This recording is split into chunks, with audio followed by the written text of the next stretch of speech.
평안들 하셨습니까? 우리 앞뒤 좌우로 한번 인사하겠습니다. 평안하셨습니까?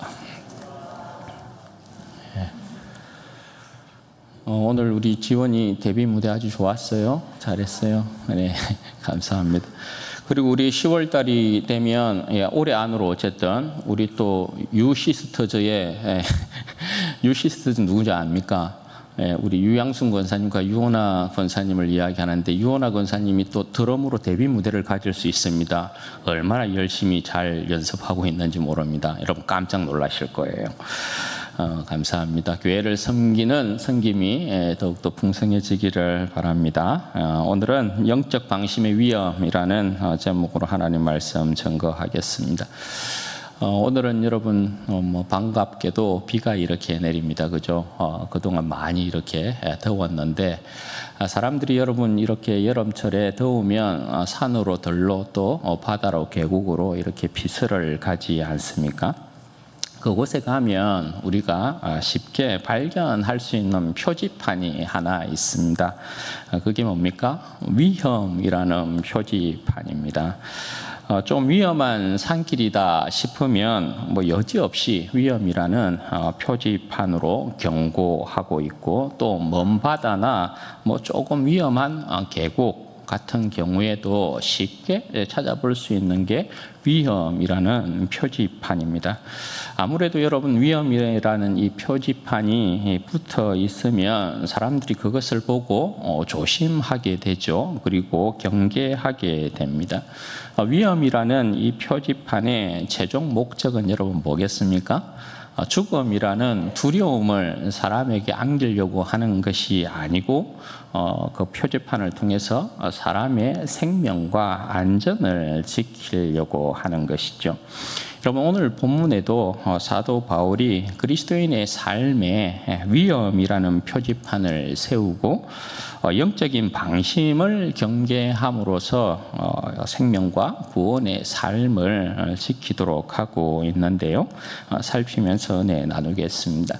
여러분 먼저 1절 말씀해 보시면 형제들아 나는 너희가 알지 못하기를 원하지 아니한다 이렇게 말씀합니다. 그러니까 사도 바울은 지금 모든 성도들로 하여금 믿음의 삶이라는 길에 하나님께서 부착해 두신 영적인 위험이라는 이 표지판을 다 보기를 원한다 이렇게 말씀을 하고 있는 거죠. 오늘 이 말씀은 우리가 지난 시간에 보았던 9장 27절의 말씀을 이어받고 있다 할 수 있습니다. 사도 바울이 여러분 9장 27절에서 어떻게 이야기했습니까? 자신이 복음을 전파한 후에 도리어 자기가 버림을 당할까 굉장히 두려워했다라는 그런 고백하고 있잖아요. 그 말씀을 지금 받아서 10장에서부터 그 말씀을 하고 있는 것이거든요. 버림을 당하는 일이 없도록 하나님께서 그 백성의 생명과 안전을 위해서 또 구원을 위해서 부착해 놓으신 위험이라는 경계의 이 표지판이 뭐냐? 여러분 뭘 하나님께서 붙여놓고 있을까요? 오늘의 신약의 백성들을 위하여서 광야에서 불순종으로 멸망당한 조상들을 위험이라는 그 표지판에 딱 붙여놓고 있다라는 것입니다. 여러분 그 위험이라는 표지판을 이렇게 딱 보면 빨간 글씨로 위험 이렇게 해놓고 밑에 설명을 이렇게 또 해놓고 있는 부분들을 볼 수 있잖아요. 자 그러면 하나님께서 이제 광야 이스라엘 백성들을 딱 붙여놓고 위험하다라고 그들을 딱 붙여놓고 밑에 이제 어떤 설명을 붙이고 있느냐 한번 살펴보도록 하자고요. 1절에서 4절 말씀인데요. 보십시오. 우리 조상들이 다 구름 아래에 있고 바다 가운데로 지나며 모세에게 속하여 다 구름과 바다에서 세례를 받고 다 같은 신령한 음식을 먹으며 다 같은 신령한 음료를 마셨으니 이는 그들을 따르는 신령한 반석으로부터 마셨음에 그 반석은 곧 그리스도시다. 그렇게 말씀합니다. 여러분 이 내용은 구약의 백성들이 지금의 교회 그러니까 성도들과 다름없는 영광 가운데 거하였다라는 것을 말씀하고 있습니다. 구약 백성들도 세례와 성찬에 참여한 것처럼 그렇게 사도 바울이 이야기하고 있다라는 것이에요. 조상들이 다 구름 아래에 있고 바다 가운데로 지나며 모세에게 속하여 다 구름과 바다에서 세례를 받았다. 이 말은 홍해 사건을 이야기하는 것입니다.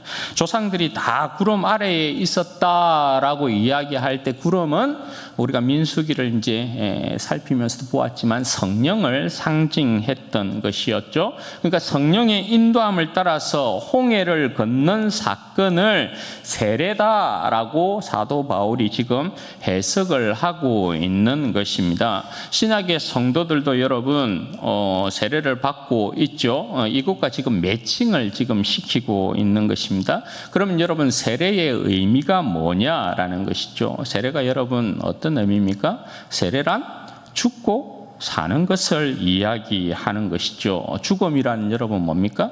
그러니까 세례라는 것이 물속에 푹 잠겼다 다시금 일어나는 거잖아요.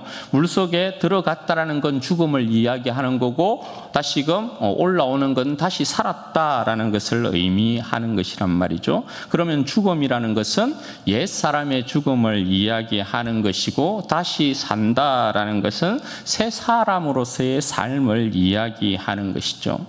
홍해를 건너기 전, 그러니까 홍해를 건너기 전이면 세례 전이라고 할 수 있겠죠. 그때는 옛 사람으로서 이스라엘 백성이 바로를 왕으로 섬겼던 것이고, 홍해를 건넌 후, 그러니까 세례를 받은 후는 어떻게 해요?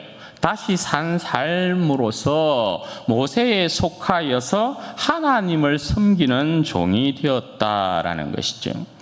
그래서 이스라엘 백성의 구원을 말할 때에 바로에 대하여서는 죽고 하나님에 대하여서는 다시 살았다라는 표현을 사용하는 것이에요.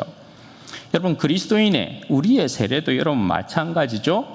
성령으로 말미암아 예수님께 속한 자로서 세례를 받아서 우리의 주인이 완전히 바뀌었다, 그죠?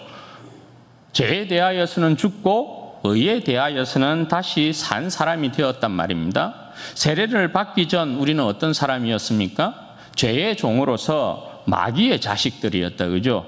그런데 예수 그리스도로 말미암아 세례를 받은 이후에는 여러분 의의 종으로서 하나님의 자녀가 된 삶을 살고 있는 것이죠. 그것을 지금 이야기하고 있다라는 거예요. 이스라엘 백성들도 다 홍해를 건너므로 말미암아 바로의 종에서부터 이제 하나님의 종이 되었다, 그렇게 설명을 하고 있다라는 것이에요. 그리고 다 같은 음식과 음료를 마셨다, 이렇게 이야기해요. 다 같은 음식과 음료를 마셨다. 여기에서는 만나와 물을 이야기하는 것이죠. 그런데 그들이 먹은 이 음식과 음료를 어떻게 여러분 표현하고 있습니까? 사도 바울이 신령한 음식과 신령한 음료, 이렇게 표현하고 있단 말이죠. 만나를 왜 신령한 음식이라고 이야기하느냐? 일반적인 그냥 음식이 아니라 이것은 하늘로부터 하나님께서 내려주신 음식이기 때문에 신령한 음식, 이렇게 표현을 하는 것이에요. 그리고 여러분 음료, 물을 이야기하는데 이 물을 왜 신령하다 이렇게 이야기합니까? 이 물을 이야기할 때 그들을 따르는 신령한 반석으로부터 나온 물, 그것을 마셨다, 이렇게 표현하고 있잖아요. 그들을 따랐던 신령한 반석은 여러분 누굽니까? 하나님이시죠. 하나님께서 여러분 출애굽기나 우리가 민수기를 보면 알다시피 하나님께서 반석에서부터 물을 내어서 그 백성에게 마시게 했단 말입니다. 그런데 여러분 여기서 이제 사도 바울은 그 반석을 뭐라고 표현해요?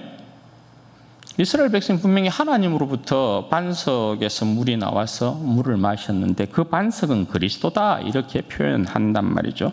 이렇게 말씀하고 있는 이유는 뭐냐면 그리스도께서 그들을 따라다녔다라는 말씀이 아니라 하나님의 역사가 그리스도를 통해서 통일되었다라는 것을 이야기하기 때문에 그 반석을 그리스도다, 이렇게 이야기하는 것이에요. 예를 들어서 임진왜란 때에 임진왜란 때에 여러분 임진왜란에 있어서 승리했다라고 하면 여러분 전부 이순신 장군을 통하여서 그 임진왜란을 통일시켜 버리잖아요.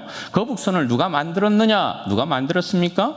이순신 장군이 만들었다. 실제로는 여러분 거북선을 만든 사람은 나대용이라는 사람이지만 이순신을 통하여서 그냥 그 임진왜란이라는 역사를 통일시키잖아요. 왜냐하면 이순신 장군을 통해서 어쨌든 임진왜란이라는 그 왜란을 막았기 때문에 그런 것이죠. 마찬가지. 그리스도를 통해서 하나님께서 그 세계를 통일시키는 것이기 때문에 오늘 여기에서도 표현하기를 그 반석은 그리스도다. 마치 그리스도께서 구약의 백성들에게도 그의 살과 그의 피를 준 것처럼 그렇게 표현을 하고 있다라는 것입니다. 그러니까 여기에서 사도 바울이 이야기하는 것은 뭐냐면 구약의 조상들 이스라엘 백성들도 마치 그리스도로부터 신령한 음식과 음료를 먹은 것처럼 신약의 백성들이 예수 그리스도의 살과 피를 먹고 마시고 예수 그리스도로 말미암아 세례를 받은 그 영광에 그들도 있었다라고 그렇게 이야기를 하고 있는 것입니다. 우리와 그러니까 구약의 이스라엘 백성의 그 영광이 그다지 다르지 않다. 구약의 백성들도 이와 같은 영광을 얻고 있었던 백성이었다. 이걸 사도 바울이 이야기하고 있다는 거예요. 그런데 여러분 중요한 건 뭐냐? 5절 말씀이에요. 그러나 그들의 다수를 하나님이 기뻐하지 아니하셨으므로 그들이 광야에서 멸망을 받았다는 거예요. 여러분 이 말씀이 이제 굉장히 큰 경고인 거죠. 구약의 이스라엘 백성들이 가진 영광을 보자면 저들에게 부족함이 없었단 말이에요. 하나님의 백성으로 구원을 받았어요. 바로의 종에서부터 세례를 받아서 하나님의 백성이 되었어요. 그죠? 그리고 그들이 광야에서 하나님께서 내려주신 신령한 음식을 먹었어요.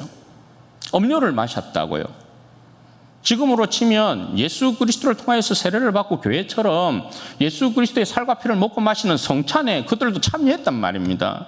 그럼 여러분 가나안 땅에 그들이 애굽에서부터 나왔으니까 하나님께서 약속하신 가나안 땅을 상속받는데 그들에게 있어서 그 어떤 것도 부족함이 없었다. 그렇게 이야기를 하고 있는 거예요. 그런데 그들이 어떻게 했다고요? 어떻게 됐다고요? 가나안 땅을 상속받지 못했다라는 거예요. 들어가지 못했다라는 거예요. 왜요? 하나님께서 그들의 다수를 기뻐하지 아니하였대요. 다수를 기뻐하지 아니한 거로 가나안 땅에 들어가지 못하고 광야에서 그냥 죽었다라는 것입니다. 저들을 구원한 이유는 바로의 종에서부터 저들을 구원하신 이유는 홍해를 통과하게 한 이유는 가나안 땅을 그들에게 기업으로 주기 위한 것이었는데 이들이 광야에서 중간에서 다 멸망했다라는 거예요. 그러니까 여러분 이게 충격적인 것이죠. 사도 바울이 여러분 이 말을 하는 이유가 뭐냐? 6절 말씀 보십시오. 이러한 일은 우리의 본보기가 되어 우리로 하여금 그들이 악을 즐겨한 것 같이 즐겨하는 자가 되지 않게 함이다. 여러분 사도 바울이 고린도 교회 성도들에게 굉장히 큰 충격요법을 쓰고 있는 것입니다. 엄중한 경고를 여러분 날리고 있는 것이거든요. 이스라엘 백성들이 광야에서 멸망한 그 일이 너희의 본이다. 본보기로 하나님께서 본때를 딱 그렇게 보여주었다. 이 말 하고 있는 것이거든요. 그럼 여러분 이 말은 뭡니까? 지금 사도 바울이 고린도 교회를 향해서 이렇게 이야기하는 이유는 고린도 교회 성도들을 향하여 너희들도 이렇게 될 수 있다라는 걸 여러분 이야기하는 거거든요. 굉장히 여러분 놀랍죠. 다른 어떠한 비유들도 많을 것인데 고린도 교회 성도들을 향하여서 사도 바울이 가지고 온 충격적인 비유가 야 이스라엘 백성들이 다 너희와 같은 영광 가운데 지금 있었는데 쫄딱 망했다 이렇게 이야기하는 거거든요. 이게 너희들의 본이야. 너희의 본을 삼기 위하여서 지금 이처럼 이야기하고 있는 거야. 이렇게 이야기하고 있단 말이에요. 그럼 여러분 어떻게 하면 이와 같은 일이 가능하냐? 그럼 교회도 망할 수 있느냐? 어떻게 하면 이런 일이 가능하냐? 어떻게 하면 가능해요? 악을 즐겨하면 그렇게 된다. 구약의 이스라엘 백성들처럼 그들이 악을 즐겨한 것 같이 즐겨하면 그런 일이 가능하게 된다라는 거예요. 여러분, 교회는 이스라엘 백성들처럼, 구약의 광야의 이스라엘 백성들처럼 악을 즐겨하는 게 불가능해요. 교회는 이스라엘 백성들처럼 악을 즐거워하고 망하는 것이 여러분 불가능해요. 그런데 또 얼마든지 가능해요. 교회는 악을 즐겨하는 것이 불가능하고, 교회는 망하는 것이 불가능하다. 그런데 얼마든지 교회도 악을 즐겨하는 것이 가능하고 망하는 것이 가능하다. 이게 여러분 뭔 말일까요?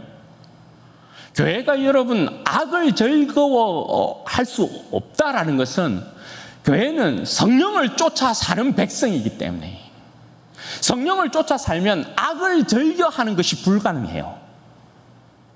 그리고 성령을 쫓아 살면 망하는 것이 불가능해요. 예수님 안에서 구원받지 못한다는 것이 불가능해요.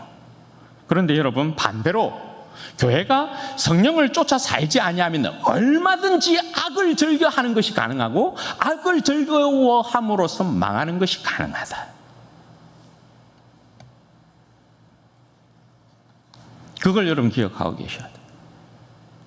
그럼 여러분, 광야에서 망한 이스라엘 백성들이 즐겨한 악이 뭐냐? 7절에서 10절까지의 내용이 그거예요. 첫 번째로 보면 네 가지 이야기하거든요. 첫 번째는 여러분 우상 숭배예요. 출애굽기 32장에 보면 이스라엘 백성들이 출애굽하고 난 이후에 광야에서 여러분 어떻게 금송아지를 만들어서 금송아지 앞에서 뛰어노는 그러한 일이 일어난다, 그죠? 그건 여러분 뭡니까? 이스라엘 백성들이 하나님을 믿지 못한 거예요. 결국은 믿지 못해서 자신의 탐심과 탐욕으로 말미암는 금송아지를 만들어낸 거죠. 그래서 네가 신이다 이렇게 하면서 마음껏 거기 그 앞에서 뭐 먹고 마시고 뛰어놀았지 않습니까? 그러니까 여러분, 탐심과 탐욕은 여러분 뭡니까? 탐심과 탐욕은 우상 숭배이거든요. 그래서 금송아지를 딱 만들어낸 거죠. 네, 그거 이야기하는 것이고요. 두 번째는 여러분 음행인데, 이 사건은 민수기 25장에 이야기하고 있는 바알부올 부속 사건을 이야기하는 것입니다. 이스라엘 백성이 시딤에 머물고 있었을 때에 모압에서 제사를 이렇게 지내면서 그들을 살 꼬셨어. 야, 우리 요 제사에 참여해. 그러면서 이스라엘 백성들이 여러분 우상을 섬기고 있는 그 백성이 거기에서 제사를 지내고 있으면, 이스라엘 백성이 하나님을 섬기는 백성인데 여러분 거기 참여하면 됩니까? 안 됩니까? 교제하면 안 되잖아요. 그런데 갔다고요. 가서 여러분 어떻게 해요? 이방의 제사는 전부 다 여러분 우상에게 이렇게 제사하고 난 다음에 창기들과 놀아나는 거예요. 그렇게 해서 여러분 이스라엘 백성이 하나님 앞에서 음행했다고요. 그 사건 여러분 이야기하는 것이죠. 그때 죽은 백성이 24,000명이라고 이야기하잖아요. 그리고 여러분 세 번째가 여러분 뭡니까? 하나님을 시험한 일이거든요. 이 민수기 21장에 기록되어 있는 불뱀 사건을 이야기하는데, 이 사건은 여러분 뭡니까? 이스라엘 백성들이 하나님께서 가나안 땅으로 우리를 인도하실 건가에 대한 확신이 없어요. 그래서 하나님 앞에서 여러분 어떻게 합니까? 불평하고 원망하고 막 그렇게 하거든요. 그래서 결국은 하나님을 시험하는 이 문제로 인하여서 하나님께서 불뱀을 보내서 거기에서 또 죽은 사람들이 엄청났다라는 것이죠. 그리고 마지막으로 여러분 원망이다, 그죠? 원망은 여러분 뭘 이야기하는 것입니까? 이스라엘 백성이 광야 40년 내내 주구장창 하나님 앞에서 보였던 여러분 모습이 원망이었어요. 이것도 여러분 결국은 뭡니까? 하나님 신뢰하지 못하겠다는 거죠. 물 주소, 고기 주소. 왜 이쪽으로 인도합니까? 왜 저쪽으로 인도합니까? 모든 부분에 있어서 하나님 믿지 못했다는 거예요. 이런 악들로 인해서, 이들이 즐긴 이러한 악들로 인하여서 하나님께서 그들 다수를 여러분 기뻐하지 아니하셨고, 그들 다수가 광야에서 멸망을 당했다는 것입니다. 실질적으로 여러분 광야 1세대는 갈렙과 여호수아를 제외하고 그죠? 다 죽었죠. 모세조차도 가나안 땅을 들어가지 못했어요. 사도 바울이 이들이 행한 악을 두고서 다시금 경고하는 말씀이 11절이거든요. 그들에게 일어난 이런 본보기가 되고, 또한 말세를 만난 우리를 깨우치기 위하여 기록되었느니라. 여러분 여기에 좀 심각성이 있죠. 왜냐하면 이스라엘 백성이 광야에서 절개한 악이라고 소개하고 있는 이것들요, 우상 숭배, 음행, 시험, 원망, 이런 것들이 사실 교회 안에서도 여러분 편만하게 일어나고 있는 일이거든요. 고린도 교회를 비롯하여서 오늘날의 교회 역시 이 범주에서 여러분 벗어나지 않고 즐기는 악들이란 말이에요. 그런데 이 일들로 인하여서 이스라엘 백성은 광야에서 망했거든요. 그러니 여러분 교회가 이 일들에 있어서 얼마나 큰 경각심을 가져야 하겠는가, 그거 이야기하는 거죠. 이것을 위하여서 감사하게도 말세를 만난 우리를 깨우치기 위하여서 기록했다, 이렇게 말씀하잖아요. 말세, 주님의 초림과 재림의 이 사이, 이 기간을 살아가는 사람들을 말세를 살아간다, 이렇게 이야기하죠. 우리가 주님 오실 날이 가까웠다, 그죠? 말세를 살아가고 있어요. 이전보다 더 주님 오실 날이 가까운 때를 살아가고 있는, 말세를 살아가고 있는 우리들이란 말이에요. 우리들을 위해서 이것을 기록했다, 깨우치기 위하여서, 우리를 깨우치기 위하여서 이것을 기록해 두었다, 이렇게 이야기한다고요. 디모데후서 3장에 보면 사도 바울이 그런 말 하거든요. 말세에 고통하는 때가 이르게 되는데 사람들이 자기를 사랑하고 돈을 사랑하고 쾌락 사랑하기를 하나님보다 더 사랑하고 거룩하지 아니하고 경건의 모양은 있으나 경건의 능력은 부인한다. 너희가 이런 자들에게 그냥 돌아서라, 사도 바울이 그렇게 말씀하거든요. 왜요? 이런 자들과 함께 하게 되면 여러분 어때요? 악을 즐기는 자들과 함께 하게 되면 함께 망하기 때문에 그렇다는 거예요. 금묵자학이라고, 그죠? 그렇게 계속해서 휩쓸리는 거예요. 참 순수한 사람이 있었는데, 참 깨끗한 사람이 있었는데, 그 옆에 친구가 맨날 불평하고 원망하고 막 사람 비난하고 비판하는 이런 사람이에요. 참 순결하고 깨끗했는데 사람은 흉볼 줄 모르는 사람이었는데 이 사람 옆에 딱 있더니 그 사람도 그렇게 변해버리는 거예요.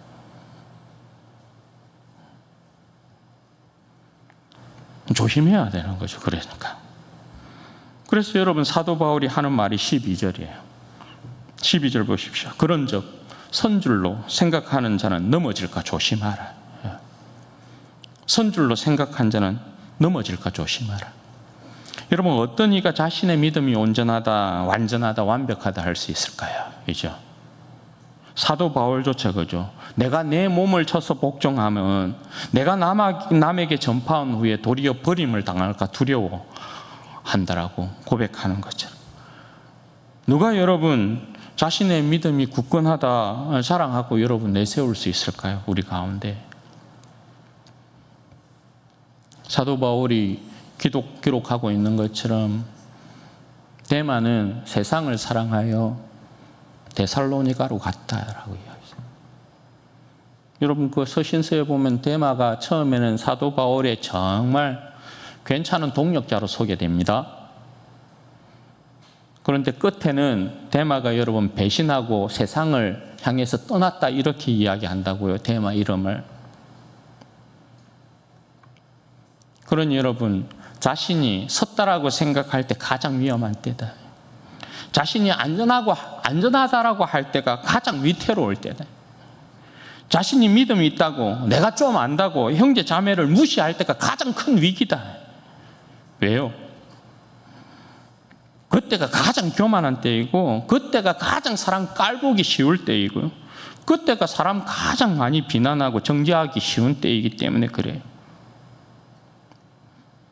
그때가 여러분 가장 형제 자매를 실족시키기 쉬운 때이기 때문에 그래요. 자기가 가진 자유로, 자기가 가진 지식으로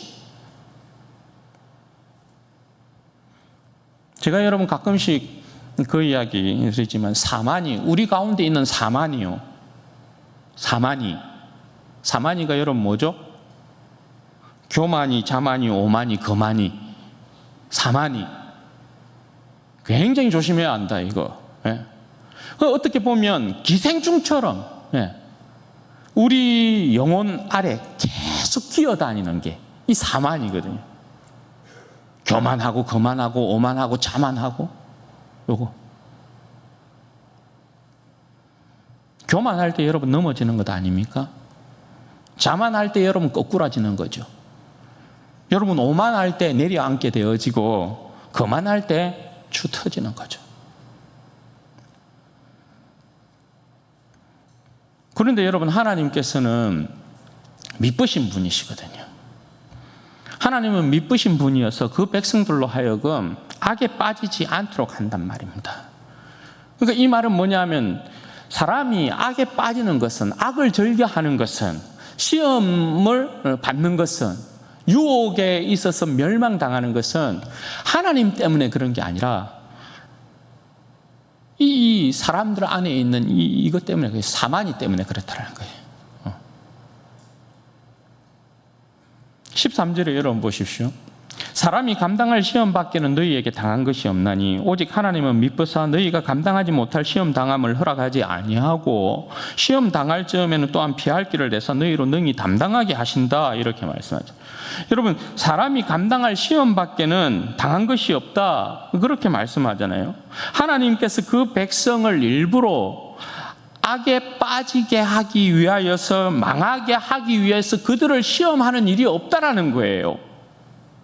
하나님의 시험이라는 것은 여러분 뭡니까? 하나님으로부터 오는 시험, 테스트라는 것, 시험이라는 건 전부 다 하나님의 백성을 온전한 성장과 성숙에 이르게 하는 하나님의 인도하심이란 말이죠. 하나님의 인도하심. 그래서 하나님의 시험, 하나님의 테스트라는 것은 우리로 하여금 멸망의 길로 가게끔 만드는 일이 없어요. 하나님은 미쁘시다니까요.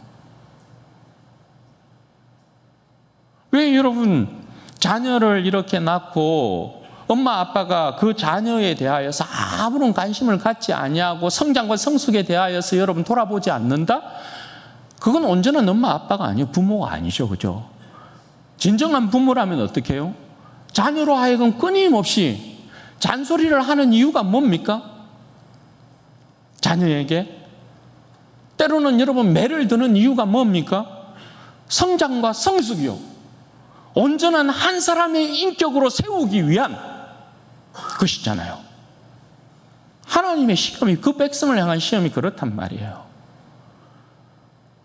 멸망케 하기 위한 그런 하나님의 시험이 없다라는 거예요. 그리고 여러분, 마귀의 유혹도 마찬가지예요.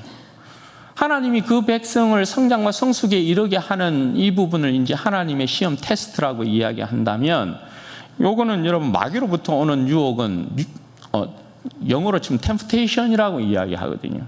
유혹은 여러분 목적이 여러분 뭡니까? 유혹의 목적은 멸망시키려 하는 거거든요. 그런데 여러분 마귀의 유혹 같은 경우도 사람이 감당하지 못하는 유혹으로 오는 일은 없어요. 그럼 마귀가 여러분 유혹하면 사람은 전부 다 망해야 되잖아요. 그렇지 않다라는 거예요. 왜냐하면 생명은 하나님의 것이거든요. 생명은 하나님의 것이어서 하나님은 그 백성을 어떠한 경우라도 어떻게 해요? 딱 붙드신다고요. 네. 붙드신다고요. 마귀의 유혹이 아무리 여러분 크다 한들 생명을 붙드시는 분은 하나님이셔서 성도가 마귀의 어떤 유혹을 당한다든지 하나님으로부터 시험을 당할 때 여러분 어떻게 해요? 하나님 앞에 딱 붙어 있으면, 하나님 의지하고 딱 쓰면 어떤 시험이든지 어떤 유혹이든지 물리칠 수 있다, 이길 수 있다, 이렇게 이야기하는 거거든요. 그래서 너희가 감당하지 못할 시험 당함을 허락하지 아니하시고 또 어떻게 해요? 하나님은 미쁘시니까 시험 당할 즈음에 또한 피할 길을 너희에게 내사 너희로 능히 감당하게 하시느니라 그렇게 이야기하잖아요. 그러니까 사람은 자고함으로 넘어지는 것이지 하나님께서 그들을 돌보지 않아서 넘어지는 것이 아니다라는 것이에요. 광야의 이스라엘 백성들이 광야에서 멸망한 이유가 뭐냐? 하나님께서 그들을 돌보지 않았으냐? 아니다. 그들이 하나님 앞에서 교만하고 자만하고 거만하고 오만하여서 악을 즐김으로 말미암아서 저들에게 능히 감당할 수 있는 일임에도 불구하고 하나님을 신뢰하지 아니하고 의지하지 아니하고 자기 자신을 우상 숭배하고 자기의 탐심과 탐욕을 쫓았기 때문에 망한 거다. 그렇게 이야기하는 거죠. 사랑하는 여러분, 우리에게 영적인 방심은 큰 위험과 위기를 불러와요. 이스라엘 백성을 우리의 본보기로 불러온 것은 우리 역시 영적인 이 경계심을 늦추어서는 안 된다라는 것을 이야기하는 것이죠. 여러분, 영적인 경계심을 늦추게 되면 십자가의 은혜를 쉽게 잊어버리게 되어 있어요. 여러분, 이 세상이 여러분 그렇습니다. 십자가의 은혜를 쉽게 잊어버리게 되면 세상을 여러분 추구하는 것 외에 달리 여러분 뭐가 있겠어요? 세상을 여러분 가까이 하게 되면 어떤 일이 벌어지게 되죠? 하나님께서 미워하시는 악을 즐기게 되어 있다라는 것이죠. 그런 악이 쌓이고 쌓이다 보면 영혼을 여러분 우리의 영혼을 질식시킨다고요. 우리의 영혼을 질식시켜서 하나님과의 관계가 단절되어지면 망하는 것밖에 여러분 더 있어요. 그런 여러분 그리스도인의 삶이라는 것은 항상 자기 자신을 돌아봐야 돼요. 나의 자유가 사마니의 모습을 하지 않도록, 나의 자유가 주님의 교회를 섬기고 형제 자매를 온전히 세우도록 해야 되지, 교회를 여러분 해롭게 하거나 형제 자매를 실족시키는 형태의 자유가 되어지면 안 된다라는 거예요. 선줄로 앉아는 넘어질까 조심하라 했어요. 사도 바울도 자기 자신의 구원을 두렵고 떨림으로 이루어 간다라고 여러분 고백했어요. 그래서 자기 자신의 몸을 계속해서 쳐서 복종시켰던 것이죠. 여러분, 이게 이제 이런 말씀을 드리면 우리 이제 성도들은 지레 이제 겁을 먹어요. 이런 삶이 가능하나? 그냥 어때요? 이게 막 어렵게 이렇게 사는 게 그냥 어렵게 느껴져요. 못할 것 같다라는 이제 생각도 들고 막 그래요. 그죠? 그런데 여러분, 우리 하나님은 어떤 분이라고요? 미쁘신 분이시다. 예수 그리스도의 피로 우리를 구원하신 하나님의 그 사랑과 열심을 의심해서는 안 된다라는 것이에요. 주님은 우리가 감당할 수 있는 일들만 허락하셔요. 우리의 삶이 주님을 섬겨 사는 일에 있어서 우리가 감당할 시험만을 허락하셔요. 마귀의 유혹도 그저 유혹이 오면 넘어지고 여러분 그 유혹에 자빠지고 멸망으로 나아가는 것이 아니에요. 우리에게 하나님은 미쁘셔요.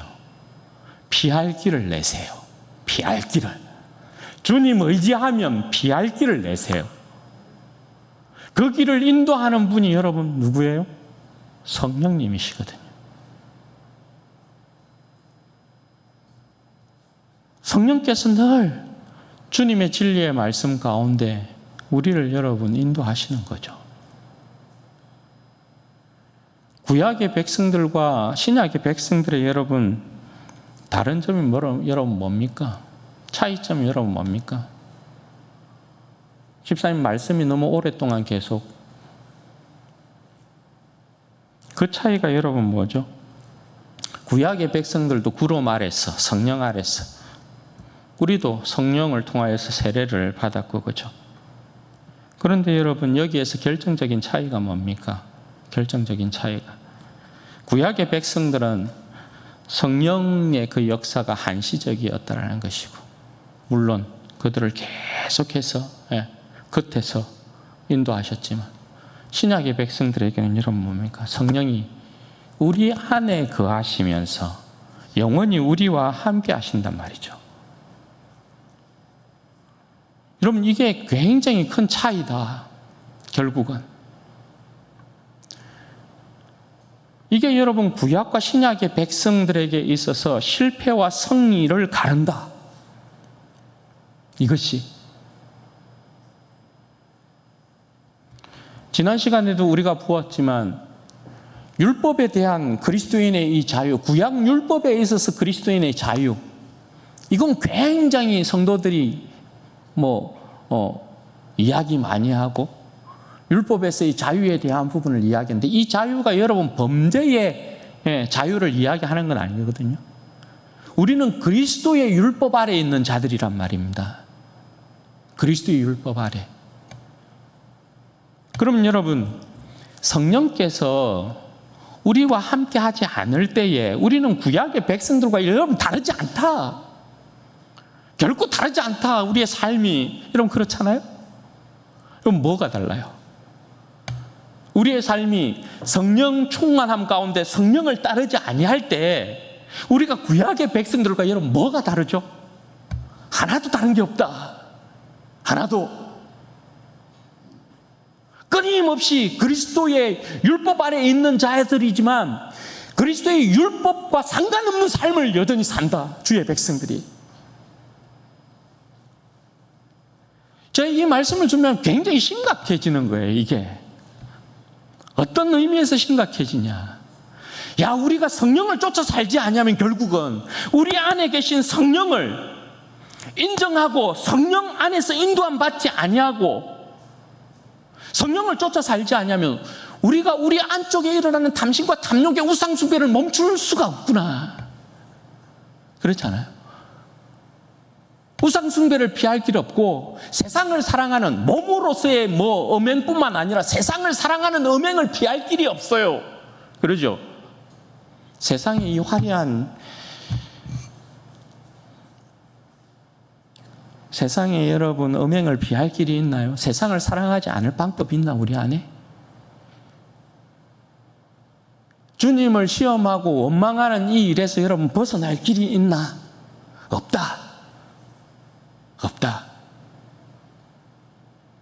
그럼 결론은 하나에 이른다. 그게 여러분 뭡니까? 우리 안에 계신 성령을 쫓아 살아야 한다. 성령을 따라 살면 육체의 욕심을 이루지 아니한다. 육체의 욕심은 옛 사람이잖아요. 성령은 새 사람이잖아요. 그런데 우리는 이걸 굉장히 등한시한다라는 거예요. 성령을 쫓아 사는 삶을 굉장히 여러분 가볍게 생각한다라는 거예요. 제가 제 일상을 봐도 그렇다. 성령에 민감해야 한다. 휴가 가 있는 내내 여러분 이 말씀 가지고 주구장창 묵상하면서 끊임없이 묵상하고 앉아나 서나 잠자리에 들 때나 이게 성령을 쫓아 사는 삶이 이토록 중요한데 왜 이리 우리는 성령을 쫓아 사는 삶에 대한 이 부분을 가볍게 생각했을까? 그냥 쉽게 범죄하는 유혹에 빠지는 이 부분 아니구나. 이게 결단코 아니구나. 성령을 쫓아 살아갈 때 우리 안에 하나님의 말씀이 이루어진다. 성령을 쫓아 살아갈 때 여러분 우리 안에 주님의 뜻이 이루어진다. 성령을 쫓아 살아가는 길 외에 다른 방법은 없다. 그걸 여러분 기억하셔야 해요.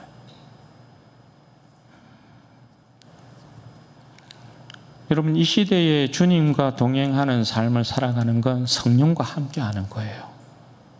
이 시대에 성령과 함께함으로써 우리의 구원이 완벽하게 여러분 이루어진다는 사실을 기억하셔야 합니다. 여러분, 산길에서 위험이라는 표지판을 무시하면 낭떠러지로 떨어질 수 있어요. 바다에서 위험이라는 표지판을 무시하면 목숨을 잃을 수 있어요. 하나님께서 오늘 우리의 신앙의 길 앞에 두신 영적인 위험의 표지판인 광야에서 넘어진 이스라엘 백성의 이 본을 무시하면 우리의 여러분 구원을 장담할 수 없다. 그러나 여러분, 이 표지판을 우리에게 명확하게 보이고 있는 이유는 여러분 뭐라고요? 우리를 구원에 대한 부분에 있어서 두렵고 떨리고 불안하게 흔드는 것이 아니라 명확한 이 표지판을 보고 어떻게 하라는 거예요? 그렇게 되면 안 돼 라고 말씀하면서 우리의 완전한 구원, 우리의 생명을 지키라는 것입니다. 그것을 주님께서 우리에게 보여주고 있는 것이에요. 바라기는 우리 사랑하는 모든 성도들이 우리를 온전히 사랑하신 우리 주님, 우리의 군을 온전케 하신 우리 하나님, 우리의 이 완전한 구원과 생명을 지키기 위해서 우리 앞에 세워놓은 구약 광야의 이스라엘 백성이라는 이 표지판을 여러분 명확하게 보시고 영적인 방심을 물리치심으로 경계하심으로 말미암아 성령 안에서 날마다 깨어서 주님과 동행하고 승리하는 우리 모두가 되기를 주님의 이름으로 축원드립니다. 아멘. 그럼 같이 한번 기도하십시다. 여러분, 이 시간에 기도할 때에 여러분, 우리는 마지막 시대를 살아가는 백성입니다. 마지막 시대에 여러분 말씀드렸다시피 주의 백성들도 여러분 쉽게 세상을 사랑함 가운데 넘어질 수 있고요. 얼마든지 우리도 우리 자신과 이 세상과 하나님보다 쾌락을 더 사랑할 수 있는 쪽으로 여러분 흘러갈 수 있다라는 것이죠. 여러분, 영적인 방심은 위험한 것입니다. 날마다 우리 자신을 돌아보아서 내 안에 사마니가 살아서 역사하지 못하도록 하나님 앞에서 늘 겸손하고 주님 따라가는 인생 될 수 있도록 여러분 이 시간에 기도했으면 좋겠고, 여러분 이스라엘이라는 구약 광야의 이스라엘 백성이라는 하나님께서 위엄이라는 영적인 표지판을 세워주셨습니다. 하나님, 우리의 인생은 결단코 예수 그리스도 안에서 흔들림 없는 구원을 이루어가기에 부족함이 없도록 도와주시고 성령 안에서 깨어서 주님과 동행하는 인생 되게 하옵소서. 우리 주여 한번 부르짖고 기도하십시다. 주여, 영광이 아버지 하나님, 복되신 아버지 하나님 감사합니다.